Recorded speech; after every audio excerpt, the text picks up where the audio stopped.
Aqua food project విషయంలో చంద్రబాబు సర్కార్ పునరాలోచించాలని జనసేన అధ్యక్షుడు పవన్ కళ్యాణ్ ప్రభుత్వానికి విజ్ఞప్తి చేశారు. మరో నందిగ్రామ్ కాకుండా చూడాల్సిన బాధ్యత ప్రభుత్వంపై ఉందన్నారు. బాధితుల పోరాటానికి జనసేన అండగా ఉంటుందని స్పష్టం చేశారు.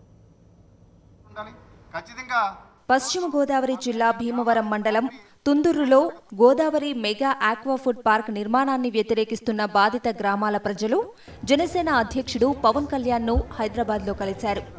ఆక్వా ఫుడ్ పార్కుతో గొంతేరు కాలువ విషతుల్యమవుతుందని వివరించారు.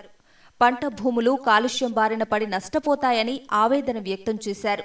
చంద్రబాబును నమ్మి తామంతా టీడీపీకి ఓటేస్తే చివరకు ఇలా తమ జీవితాలతో చెలగాటమాడతారని అనుకోలేదని ప్రభుత్వంపై మండిపడ్డారు. తెలుగుదేశం ఎంపీలు, ఎమ్మెల్యేలు, స్థానిక నేతలకు తమ గోడు వెళ్లబోసుకున్నా ప్రయోజనం శూన్యమని ఆవేదన వ్యక్తం చేశారు. తమ గాలి, నీరు, భూమిని కలుషితం చేసే అధికారం తెలుగుదేశం ప్రభుత్వానికి ఎక్కడిదని నిలదీశారు. 2.5 ఏళ్లుగా పోరాటం చేస్తున్న తమకు అండగా నిలిచి ప్రభుత్వాన్ని ప్రశ్నించాలని పవన్ కళ్యాణ్ను వేడుకున్నారు. చేపల చెరువులు, రొయ్యల చెరువులు అన్నింటిలో కూడా ఈ విషవ్యర్థాలు వెళ్తాయి. రోజుకి 2 లక్షల లీటర్ల విషవ్యర్థాలు వెళ్తే గొంతేరు కాలం ఏమైపోవాలి? మనకంతా కూడా వేల సంవత్సరాలకు వచ్చిన ఈ నదుల్ని, ఈ కాలువల్ని నాశనం చేసే హక్కు ఎవరిచ్చారు? ఇలాంటి పరిస్థితుల్లో మాకు ఎవరున్నారు దిక్కు? అందుకే మేము అందరం కూడా పవన్ కళ్యాణ్ వెతుక్కుని ఆయనకి మాకు ఓటు వినిపించుకుని అన్నం పెట్టే రైతులను కాపాడమని కోరుకోవడానికి మేము అందరం వచ్చాం సార్. ఎందుకు ఇలా కడుతున్నారని చెప్పి మా మగవాళ్ళు ప్రశ్నించినందుకు మా మగవాళ్ళందరినీ పోలీస్ స్టేషన్లో చాలామందికి పెట్టారు. పైగా ఆడవాళ్ళని కూడా చూడకుండా మా మీద బైండ్ ఓవర్ కేసులు, వాంటెడ్ కేసులు, ఆ పేర్లు చెప్పడానికి కూడా రావట్లేదండి, అనేకమైన కేసులు పెట్టి మమ్మల్ని బాధ పెడుతున్నారండి. బాధతో ఇక్కడికి వచ్చి మా బాధను ఆయనకి విన్నవించుకుంటున్నామండి. మీరే మా యందు దయించి మాకు న్యాయం చేయాలని కోరుచున్నామండి. స్థానిక ప్రజల అంగీకారం లేకుండా ఆక్వా ఫుడ్ ప్రాజెక్ట్ నిర్మాణం చేపట్టడాన్ని పవన్ తప్పుబట్టారు. పచ్చని గ్రామాల్లో చిచ్చురాజేసి మరో నందిగ్రామ్ చెయ్యొద్దన్నారు. ఎమ్మెల్యేలు కానీ, ఎంపీలు కానీ వాళ్ళ బాధ్యత వాళ్ళు దాని గురించి మాట్లాడడం, స్పందించడం.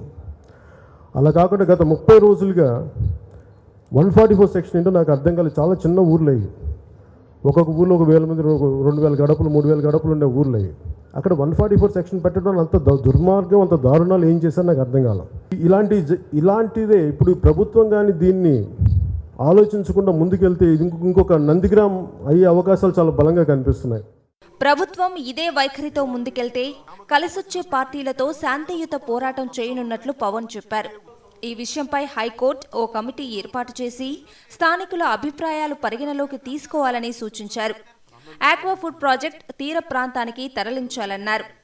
నా విన్నపం తెలుగుదేశం ప్రభుత్వానికి, ముఖ్యమంత్రి గారికి ఏంటంటే దయచేసి దీన్ని ఒకటి ఎంత పాసిబిలిటీ దీన్ని ఈ పరిశ్రమని తీర ప్రాంతానికి జరపండి. లేదంటే అసలు ముందు ఇంతమందిని అరెస్ట్ చేశారు, ఆడవారిని కాకుండా ఇంతమందిని మీద బైండ్ ఓవర్ కేసులు పెట్టారు.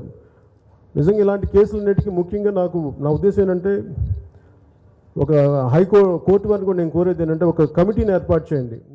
విశ్వమానవ వేదిక స్వచ్ఛంద సంస్థ ఆధ్వర్యంలో బాధిత గ్రామాల ప్రజలు హైదరాబాద్కు వచ్చి పవన్ కళ్యాణ్తో భేటీ అయ్యారు.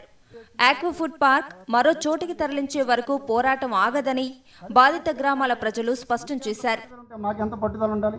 ఖచ్చితంగా ఈరోజు ఈ గ్రామాల నుంచి ఫ్యాక్టరీ